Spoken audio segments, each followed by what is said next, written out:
Welcome, everyone, to our legacy author interview with an educator leading with a vision, the author of Beyond Authority, The Rise of Moral, Adaptive, and Transformative Leadership in Education, Javeria Rana. Javeria, thank you for your powerful article on what the future of leadership and education looks like.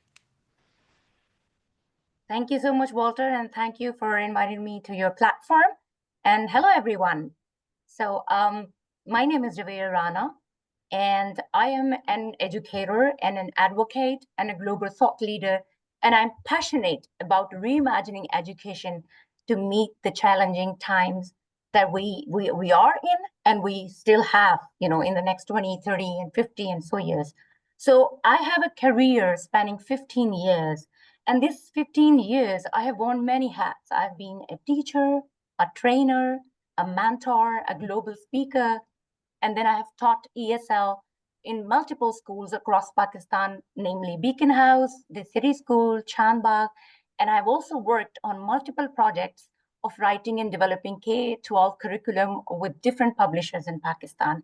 So currently, I'm working as Director of Academics at Unique International Educational Services, where I am overlooking the academic strategy of over 500 schools across Pakistan in the private sector and around 300 public sector schools under PAF and PIMA, which is the Punjab Education Governmental Foundation, and also the Punjab Education Initiative for Management Authority. So I would like to add here a little bit about my educational background as well, because because I have to build over like who I am and how I became who I am.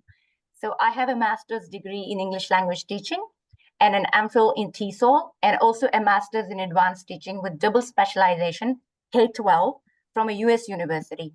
So I have dozens of professional certifications from Harvard, Columbia, and different language certifications and licenses from Cambridge. And I have also volunteered online all over the world in different projects related to SDGs, ESDs, the Global Schools Program under SDSN, and the advocate and mentor for them. And also I have worked with Open Online Professional English Network, which is English language programs by the US Diplomatic Mission in Pakistan, and a community lead for 3 cohorts, and now serving as a 6-month term again as a community lead for educational technology. So I'm also a scientific ambassador for Pakistan and planning integration of STEM in all disciplines. And I'm also a STEM Fellow of the Jhunki Basu Foundation in New York and a National Geographic certified educator. So with all this background, through all my learnings and through all my experiences and interactions with different people, meeting global educators, there is something that I've come to realize. And that realization is that we all keep talking about transformation and education and innovation. But my realization is that this transformation comes from adaptability. So adaptability is actually the key to every transformation. So my mission is to shift the educational leadership from the traditional hierarchical models that we have today towards more adaptive, more transformative frameworks, whereby equipping educators and learners where they can thrive in this rapidly changing global technological world. So my article, which is Beyond Authority, the Rise of Moral, Adaptive, and Transformative Leadership in Education, has 3 core components to it, which is transformative leadership, which is, let's say, it's moving beyond from, just merely managing education. What we are doing these days, either whether you are in North America or in Europe or in Pakistan, we are managing the educational output. It's fundamental, but we're not fundamentally reshaping how we imagine learning and, embracing really the innovation and equity to the local context. And the global citizenship is there, but then, innovating and adapting it to the local context, and then using technology ethically to create a lasting impact. And then adaptive leadership, which is about embracing the uncertainty and as an opportunity rather than thinking it's a threat or an obstacle, or because what this adaptive leadership is going to do is going to mobilize the educators and the communities to tackle complex problems and challenges. It is going to empower the educators It is going to give you the continuous reflection, the experimentation, and the agile thinking. And then at the core of it, at the heart of both these things, which is transformative leadership and adaptive leadership, is the morality, which is moral leadership, which is the foundation, because both transformative and adaptive must be grounded in moral clarity, because we have to prioritize equity, empathy, and inclusion. So without a strong ethical compass, no innovation can go after beyond a certain level. So how we're going to do this transformative leadership? First of all, here I would also like to add that when we develop frameworks, we just get lost in a lot of there is a lot of chaos around using this framework or that framework. So I have kept it really to the basics, really, really easy.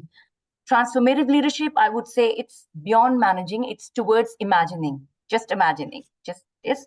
Because when I talk about transformative leadership, I'm speaking about moving beyond the simple, running the school and administrative educational policies or day-to-day tasks. It's about fundamentally rethinking it, asking ourselves the question that, are we truly preparing our learners for the complexities of tomorrow? Are our students critical thinkers? Are they going to, solve the world's problems or the local issues? And then the second one in the transformative leadership is going to be innovation as a mindset. So innovation is not something that you learn and and you start doing it. It has to be it has to be a mindset that is developed right in the in the early years. So it sees innovation not just as a technology or new ideas, but as a total mind shift. It encourages educators and leaders to question, to experiment, and to reimagine learning. So they have to learn it as a craft and then teach it to their students in the early years. Then comes the equity and global citizenship. A transformative leader does not just focus on the academic outcomes and achievement. It's not about just the number game. It's not just about all A's or how many A's and A pluses your students are getting. You have to actively cultivate equity and inclusion. It means making every student seen, heard, count, no matter what's the background. And you have to make sure as a leader that your students have the access and the opportunity to become informed, compassionate global citizens. And then ethical use of the technology, which is, yes, I understand the artificial intelligence is here. AI is everywhere. Now we have entered into generative AI. Technology is going to be central, but it's never about technology for its own sake. Transformative leadership, it ensures that technology, it has to enhance the human interaction, promote equity, and amplify the student's voice rather than replacing the human touch. And then my second core central idea is adaptive leadership, which is navigating the uncertainty confidently. So adaptive leadership, it is about viewing the uncertainty not as a problem. We don't have to fear it. For example, we have gone through COVID-19, just 3-4 years back. It was the uncertain times. Everybody was working from home. We didn't know where the world was going. We didn't know when it was going to end. But then people improvised, they learned, they grew, So that is because a lot of people, they adapted to the circumstances, they innovated, they used their critical thinking and brain power to make those shifts, and they did not fear those shifts. Rather, they took hold of the situation. So it's acknowledging that today's educational challenges, they are complex and they're often unpredictable. But then, you have to be confident enough to navigate the uncertainty. That's how you become adaptive leader. Then also agility and responsiveness. Adaptive leaders, they don't rely on rigid plans. It has to be really a fluid thing. It doesn't have to be really a top-down solutions or decision making. The decision making can come from anywhere. The right solutions can come from anywhere, even from the bottom of the cadre. We just have to believe, wherever you are, you just have to believe in your team. So which is like working on your team. So instead, they build agile, responsive teams that can, pivot quickly and experiment thoughtfully and adjust strategies that are based on real-time insights and feedback. Sometimes our subordinates who are in the chaos or who are actually in the messy classrooms, they can actually give us a real good picture. to the leaders, so they can give the solutions, sometimes maybe better, than the top-down approach. Yeah. And also, adaptive leadership is the one who is learning from the setbacks. It's a setting back or having a failure. It is a invaluable learning opportunity. It's about creating a culture where mistakes, they lead to reflection. Whenever you make a mistake, rather than just being sorry over it, or over and over saying that you made a mistake, just sit back for a minute, just reflect on it. What went wrong? Why it went wrong? How it went wrong? How I can improve it the next time? So when you learn from your setbacks, that's how you can reflect on it, and then you can bring about better outcomes. And then collaborative problem solving, which is, instead of making the unilateral decisions, for example, Walter, if you're at the top of your agency of your work, whatever you're doing, or if I am as a director of academics, if I'm making unilateral decisions, they might not even work. Yeah. So I need to take the advice and suggestions and input of everybody who is worth listening to. In fact, I wouldn't even use the word who is worth listening to, because everybody is worth listening to. Yeah. So adaptive leader, what they do is they bring in diverse perspectives to the table, which can involve teachers, students, parents, community leaders, and I would even add sometimes community elders. Yeah. To co-create solutions that genuinely fit their unique context. So after both these transformative and adaptive leadership, the third core element is moral leadership and using it as a foundation. How do you do that? You have to anchor that in your values.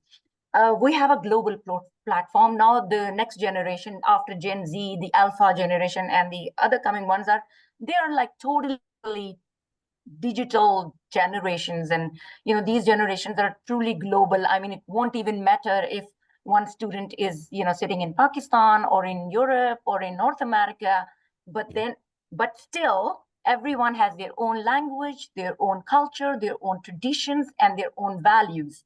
So what we have to do is create, I believe, this is my belief, that we do say that this is one world, but this is one world in terms of peace. But then there are different beautiful colors, like in a garden, every flower has its own value. So Yes. let's not forget that we have to create two global systems side by side. One is the global culture, the global single culture, global citizenship, and then is that global citizenship should be anchored in the values of indigenous people and the local context wherever it exists. So transformative and adaptive leadership, it needs a strong ethical foundation. So moral leadership is not just about making ethically correct decisions. It's about embedding your values, like your cultural values, your equity, the empathy, how you see dignity and inclusion into every policy, every strategy, and every interaction that you do. Yes. And then in this moral compass is included confronting inequality. Moral leaders are willing to confront uncomfortable truths and inequalities and injustices.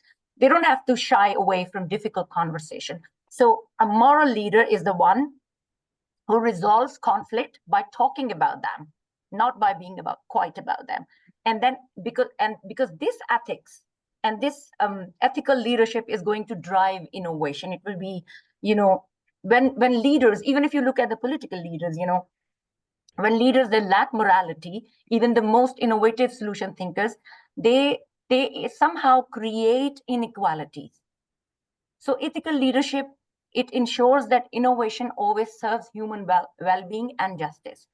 And then empathy as a leadership quality.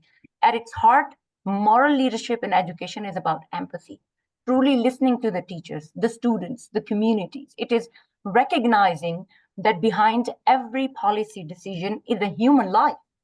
The day-to-day decisions that I am taking as a director, or my teachers, hundreds of teachers in the classrooms are taking, they have a direct impact on those young minds of our students. So basically, we are shaping and creating a whole nation in thousands. Even I have an impact on thousands of people, and so do you, and so do anybody who is an educational leader. Yes. So we have to have empathy at the heart of everything. And after these three components is our first question is, that how is this transformative and adaptive leadership is going to shape the education's future? Because when we look at different teaching and leadership frameworks, like I talked earlier about it, that there are thousands and thousands of frameworks and we can use them all in our classrooms. But then again, I have divided into three very basic things, that how we can use them, the transformative and adaptive leadership, effectively in our classrooms, which is, first of all, believe in all three, which is IQ, EQ, and AQ. Yes, because intelligence quotient we've been talking about is very important, and emotional understanding on everything, but then adaptability, is going to create our capacity to unlearn old practices and, adopt new strategies. Because if we have to make this shift into AI and the generative AI, we have to have that one missing link, which is the AQ. Yes. And then AI and the human potential, which is, because AI is there to transform education dramatically. We all know that.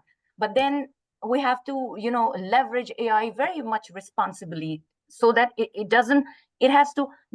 AI is the tool. What it has to do is to amplify your voice, my voice, our students' voice, not shut our voices and take over.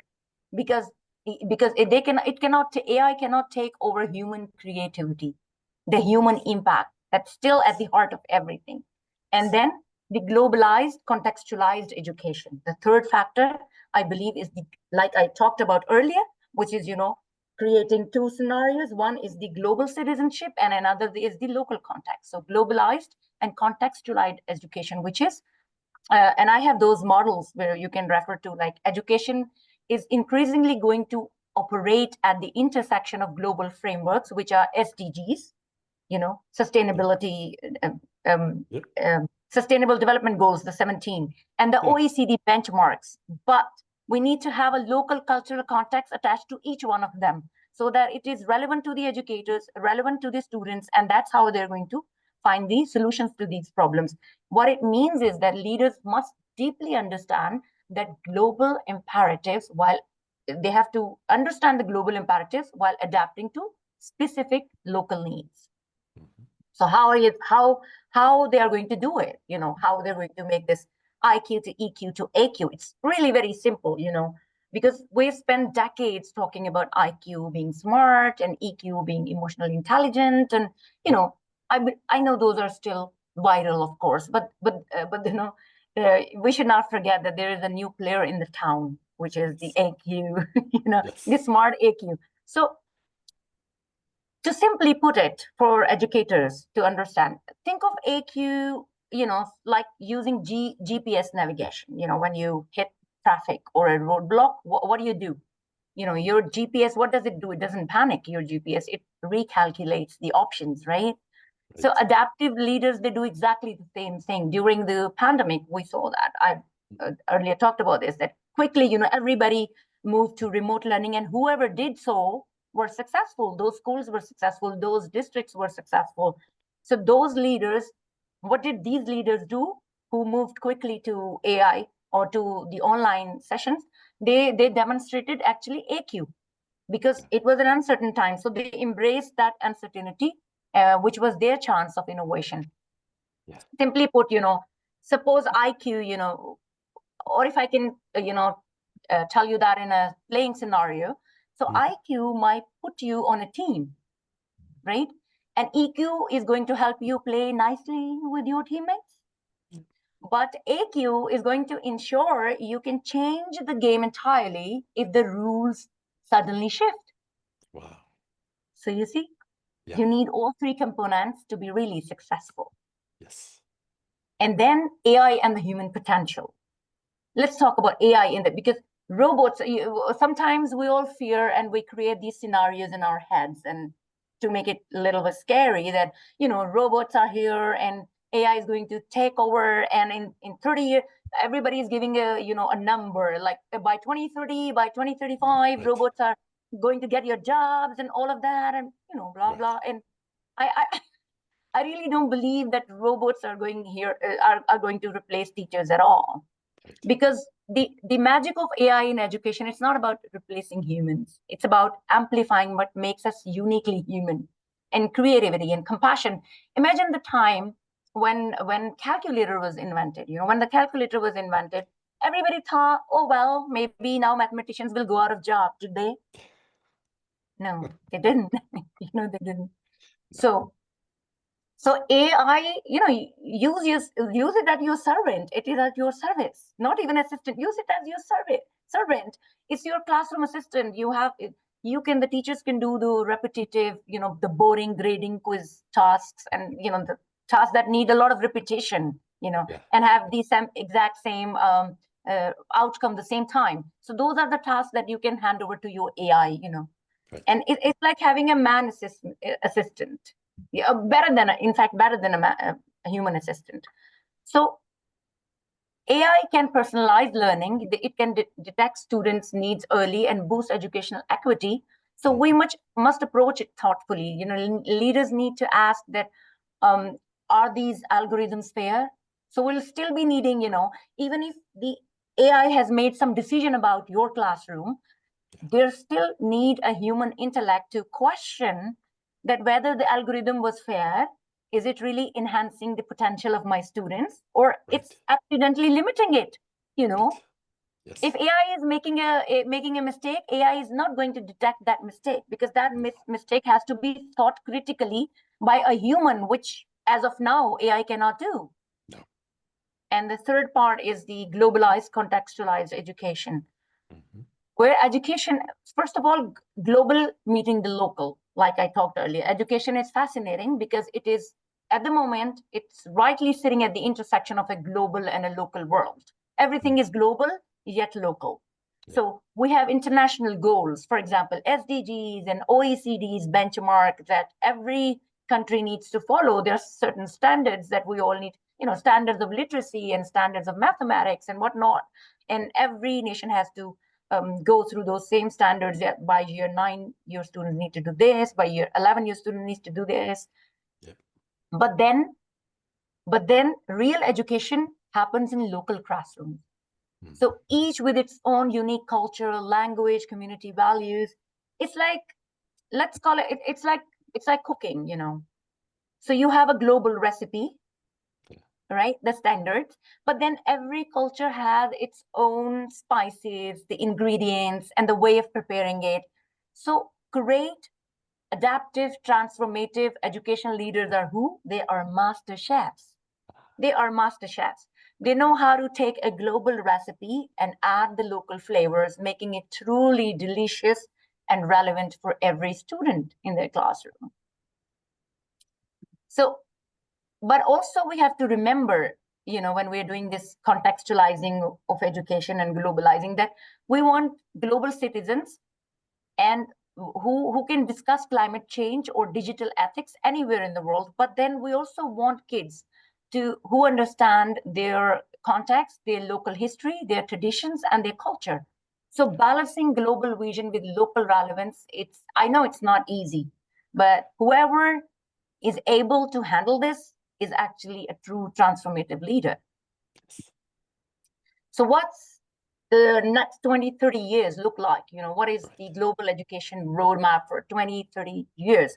I have again divided into 3 main, very simple parameters, because I know, again, when we talk about, if you even, Walter, research articles and stuff and, data and statistics about it, you will see zillions and tons of things, what to do in the next 20 years and 30 years. And why I have divided into 3 simple parameters is that over the years in my research, I have found that everything that we talk about can be actually nicely fit into these 3 parameters.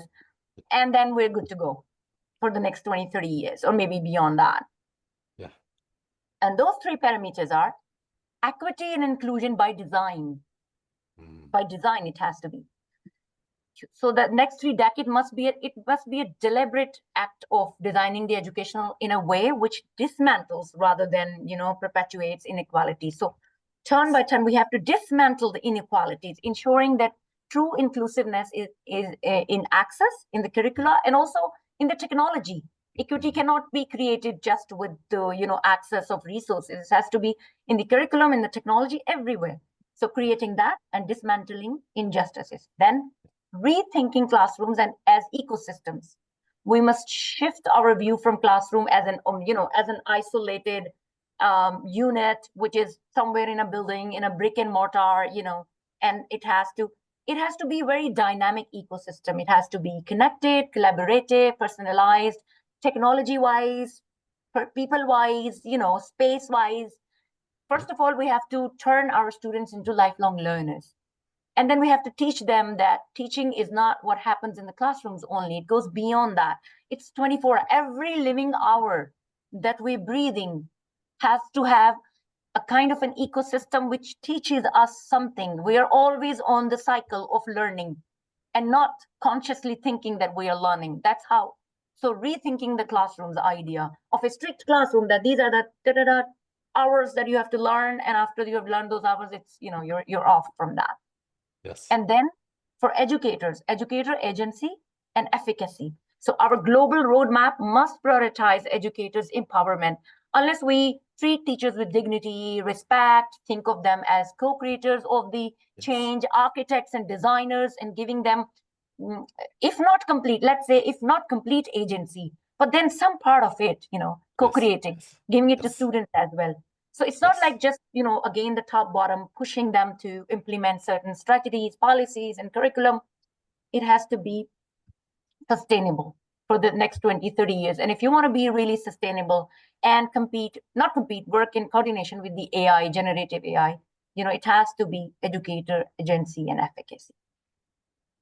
So how are we going to do the equity and inclusion by design is purposeful inclusivity, which is in the next 3 decades, education systems, it must be intentionally designed, not only dismantling inequalities. It's like not only patching the holes. I mean, then you see the hole and then you patch it, and then you see another problem, then you patch it. No, fundamentally reshaping everything.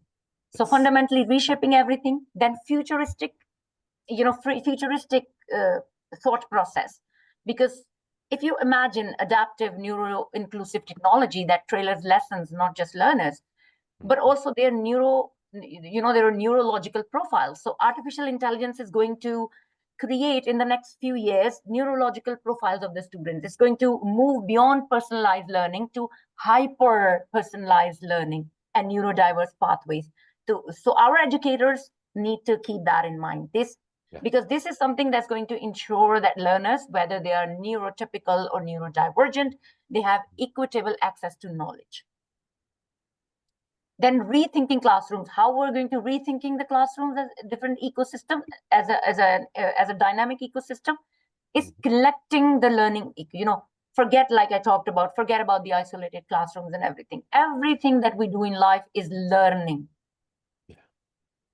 And then educator agency and efficacy. How we are going to do that? We're going to empower our educators, like I talked about, giving them, thinking of them as edupreneurs, which is edupreneur is somebody who finds solutions for the educational problems. And then, in 20 years, we might talk about teachers as learning experience designers, the LEDs we call them.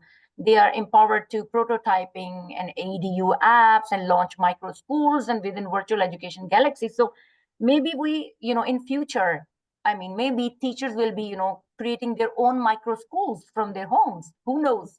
We're not sure. So what we have to be prepared is be prepared for anything. That is, again, AQ, adaptability.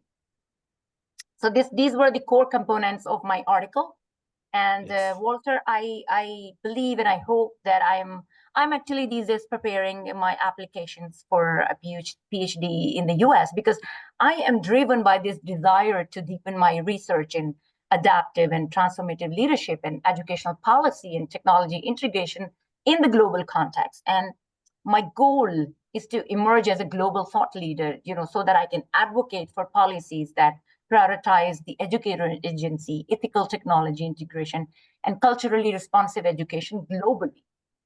My approach towards education, whether I'm as a student, because I am a lifelong learner as well, and whether I'm a teacher, my approach has always been action-oriented. I'm a very action-oriented person. So what I want to do is I want to combine my scholarly rigor with the hands-on learning experiences and hands-on leadership to to effectively create a practical, measurable changes on a global scale. And I have a message for all the global educators, leaders, and policymakers, which is today, I would like to tell you, my dear educators, that leadership is not about title on your door or on your desk, and it's not the authority that you hold. It's about the responsibility you carry. So please be a responsive, adaptive, transformative leader in your fields. Also, you are the architects of transformative change. It starts with you. It starts with me. It starts with us. So the educational leaders we need tomorrow, we must see ourselves as architect first. First, I'm going to see myself as a leader. And then, Walter, you are going to, and others are going to see myself as a leader. And it goes for everybody. So Yes. please see yourself as a leader, first of all. And then have innovation at the heart of equity. Innovation without equity or empathy, it is no progress. It's like human civilization is not progressing. It's just a creative way to reinforce old failures, let's say. Yeah. Real innovation is inclusive and it's compassionate.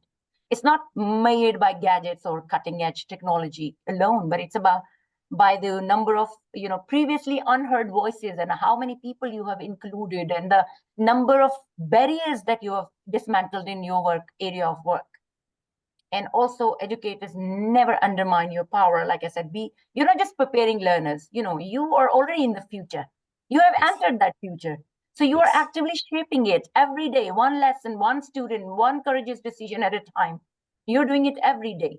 So collectively embrace this moment to lead with courage and compassion, to innovate with integrity, and to teach with purpose, because education is not about reacting to change. It's about being that force who creates that change. To me, education must humanize technology, not technologize humanity. That's how I see it. Wow. Thank you. What a wonderful high note to end on. I don't know what I'd love more, the clarity with which you present all this or the humanity you bring to it, but it's just wonderful, Javeria.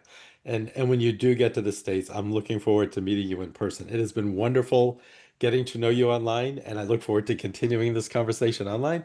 But when you get to the States, I have in mind a number of educators that I need to connect you with because there are wonderful conversations to be had. So thank you Thank so you. much. Thank you so much, Walter. Thank you for providing me this platform. And surely I will meet you in person one day. Yes, I'm sure. absolutely.